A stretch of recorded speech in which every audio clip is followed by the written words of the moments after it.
kita sebagai seorang pendidik harus menunjukkan karakter kita yang baik kan. Keteladanan seorang guru. Bahasanya guru itu ya harus jangan hilang yang digugu dan ditiru. Itu yang pasti. Bahkan maaf nih Pak, sampai sekarang nih Pak, kalau Bapak tahu kereta saya itu Pak, itu kereta Astrea Grand tuh Pak. Sampai sekarang Pak, dari awal saya ikut Kota Can ini sampai sekarang itu saya pakai Pak. Kereta Grand itu lah Pak, mulai dari saya CPNS sampai sekarang masih saya pakai kendaraan itu Pak. Itu tadi Pak salah satunya, biar kalau dulu saya ingat namanya Umar Bakri. Dia tuh bawa sepeda untuk ngajar. Dan saya pun tetap memegang itu walaupun keretanya nggak cantik, tapi ya itulah kendaraan saya Pak, itulah Pak. Jadi ya sebagai identitas saya juga, bahwasanya ya guru itu jangan dilihat dari kendaraannya, tapi lihat karakternya, lihat gimana dia di sekolah, dan lihat keteladanan di sekolah, ya paling seperti itu ya. Langsung memberikan contoh. Iya, langsung memberikan contoh. Istilahnya kan mungkin orang harus keren, harus ini, kita tetap namanya guru tuh ya tetap bersahaja, gitu Pak ya. Kesederhanaan. Nah, itu yang penting dari guru tadi. Kesederhanaan. Ya susah senangnya ya di situ lah Pak, memang kian kan. Tapi ya saya nikmati Pak, saya nikmati. Kita syukuri Pak. Ya syukuri, karena saya memang niat saya kemarin dari Medan itu, saya hijrah ke luar dari daerah Medan dari itu ya mau merubah gitu Pak. Mau merubah, apa yang mau berubah pokoknya ya mungkin dari karakter siswanya, mungkin dari motivasi siswanya, atau mungkin dari siswa tadi lah Pak, supaya mereka merubah cara pandang mereka. Itu yang memang niat saya dari hati, dari Medan sana Pak. Nawaitunya seperti itu gitu Pak, biar ada perubahan. Ilmu yang bermanfaat dimanapun Pak, dimanapun. Cuma ya mungkin kalau saya memang berbahasa Pak ya seperti ini memang kian Pak, dan kurang lah mungkin kalau pendidik-pendidik lain mungkin Pak bahasanya wah nampak seorang pendidik kelihatan gitu. Kita apa adanya aja gitu Pak.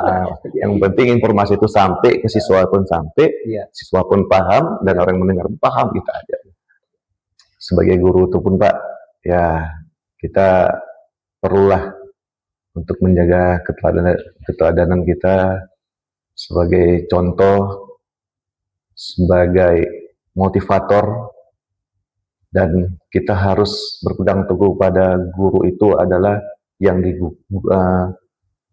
guru adalah yang digugu dan ditiru, dan itu harus kita pegang tuh Pak. Walaupun mungkin sekarang bahasanya banyak guru itu hanya sebagai pengajar atau hanya sebagai pemberi fasilitator sebagai pendidikan. Ternyata bukan hanya itu Pak. Bukan hanya transfer ilmu saja Pak. Ternyata banyak tugas-tugas guru tadi itu Pak, yang mungkin tidak semua guru juga yang bisa mengerjakan itu Pak. Tapi ya minimal kita sebagai guru tetap berupaya sebaik mungkin untuk kecerdasan dan karakter bangsa kita, karakter anak-anak kita semuanya. Jadi kepuasan seorang guru pendidik itu lebih kepada kepuasan yang tidak bisa diukur secara angka dan nilai. Iya, betul Pak. Kepuasan itu muncul Pak pada saat ada yang siswa saya memang dia enggak lah dikategorikan berhasil, dia memang tidak berhasil. Mungkin di akademik tidak berhasil, kemudian dan tamatan dia pun sudah tamat, dia sekarang ini kerjanya pun masih bawa becak Pak, kita katakan. Tapi dia tetap jumpa, assalamualaikum Pak, salamnya kita karakternya Pak, iya karakter itu Pak. Di situ saya sangat tersentuh kali Pak. Memang dia dari ekonomi mungkin dia tidak sebanyak dengan teman-teman yang lain, tapi tetap kalau kita jumpa Pak, salamnya kita Pak, sehat Bapak, sehat ini Pak. Jadi karakter sopannya, santunnya, menghargai, iya, begitu ada dia.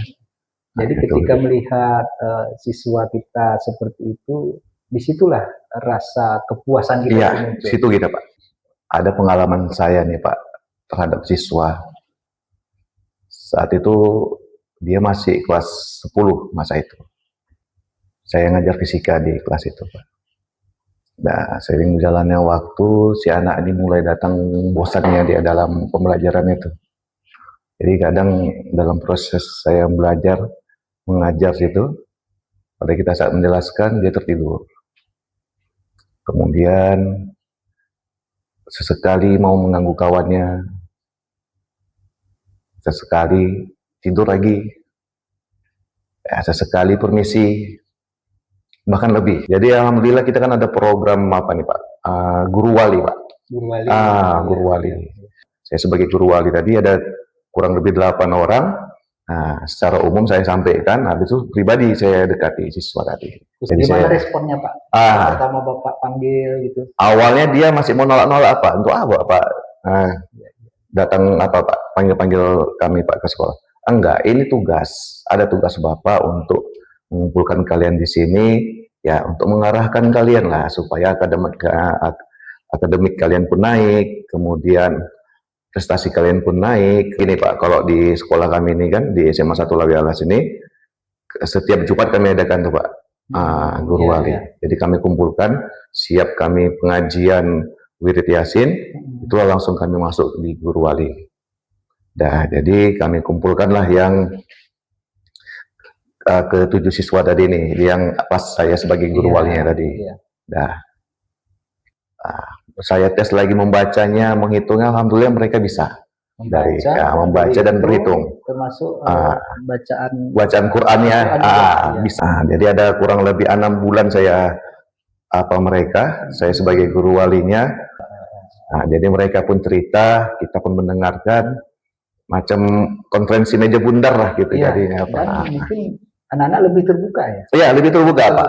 Lebih terbuka dia Pak, karena sedikit siswanya tadi itu mereka enak sering cerita gitu kita buat Pak. Alhamdulillah ada perubahan mereka. Jadi khusus si Putra tadi ini saya menarik sama dia tadi, yang terlalu nampak signifikan dia tadi Pak. Nah, jadi pada saat itu saya anggap di kelas dia itu, di kelas 11 itu pandai-pandailah berhitung. Pandai, pahamlah mereka konsep dalam belajar fisika tadi. Jadi saya kasih materi tentang saat itu rangkaian listrik. Saya suruh anak-anak tadi semua, coba kalian siapkan misalnya 4 buah resistor, kalian susun secara campuran, saya bilang gitu Pak. Jadi yang lain ini nggak paham dia, ini apa bahasa saya yang nggak pas, atau siswanya ini nggak paham kan gitu. Nah, si Putra cepat dia nangkapnya. Saya Pak, langsung deh. Langsung dia responan cepat. Padahal dia ini nggak saya anggap dia bisa menjawab. Ada teman-teman yang lain lebih dari dia. Tapi entah di saat materi itu dia paham betul masalah itu Pak. Digambarkannya maju dia ke depan, digambarkannya rangkaian dari itu Pak. Sesuai dengan mau saya. Dan juga sesuai dengan materi yang saya sampaikan tadi. Alhamdulillah dapat dari situ Pak. Oh, ternyata anak tadi ini beda orang, beda cara pendekatannya Pak. Yang ini harus istilahnya modelnya ini harus sering maju ke depan, baru datang semangat. Ada yang maunya dia disuruh nulis saja, kerja sendiri. Kerja sendiri.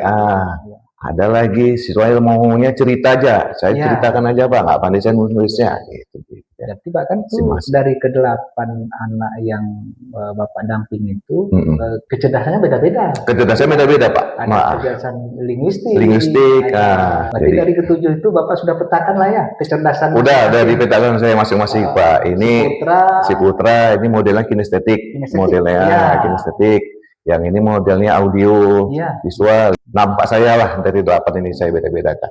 Berarti gaya belajarnya. Gaya belajarnya Pak, gaya belajar mereka. Gaya belajar anak-anak. Gaya anak-anak itu ternyata mempengaruhi juga dalam peningkatan prestasi mereka di sekolah. Motivasi belajarnya. Motivasi juga, itu penting Pak. Dan yang paling utama saya rasa Pak, kita nih para guru nih lebih banyak mendoakan Pak. Mendoakan yang baik-baik sama siswa tadi itu ya. Konsep saya gini Pak, kalau kita mendoakan orang lain, insya Allah doa itu akan balik ke kita. Jadi alangkah baiknya seorang guru tadi itu mendoakan siswanya supaya dia sukses di dunia dan akhirat, berguna dia bagi agamanya dan bagi bangsanya. Jadi ini menarik nih Pak, kalau cerita mendoakan yang terbaik. Jadi pendekatan seperti apa nih Bapak berikan terhadap anak-anak tadi agar tersentuh sisi spiritualnya.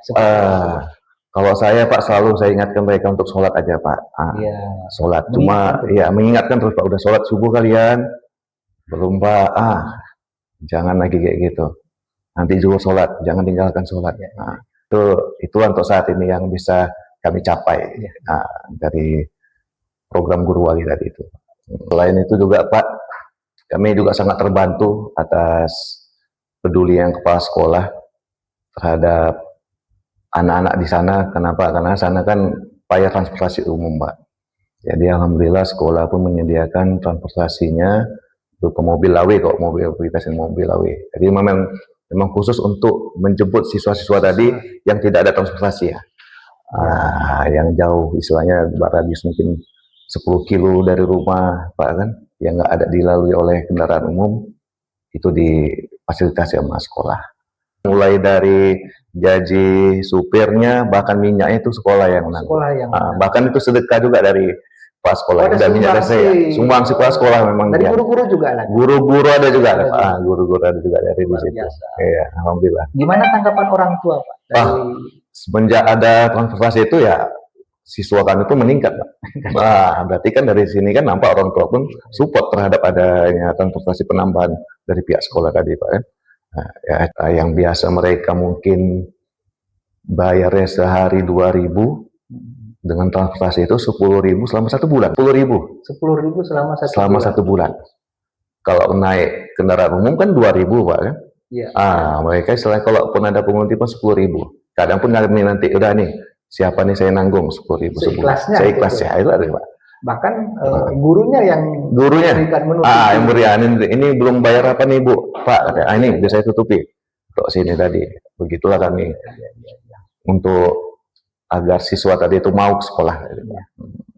Saya pribadi ya kita sebagai guru ini lebih banyak sabar karena menghadapi siswa, dan lebih banyak kita doakan mereka, dan tetap juga kita berupaya untuk selalu memotivasi, selalu memberikan arahan dan bimbingan, ya, serta tetap mengajarkan keimanan sama mereka, ketakwaan, karena itu yang lebih utama daripada yang lainnya. Karena kita harapkan dunia ini kita perlu, akhirat pun kita perlukan juga. Ya, insya Allah kalau kita menjalani itu semua, kalau kita arahkan anak-anak itu menuju akhirat, ya insya Allah dunia pun akan mengejarnya. Tapi itu tugas kita bersama. Ya, itu tadi itu Pak. Bersama. Makanya kadang saya menceritakan pengalaman saya sama anak-anak tadi itu. Ya, kan ada juga sih yang ditinggal di situ juga kan.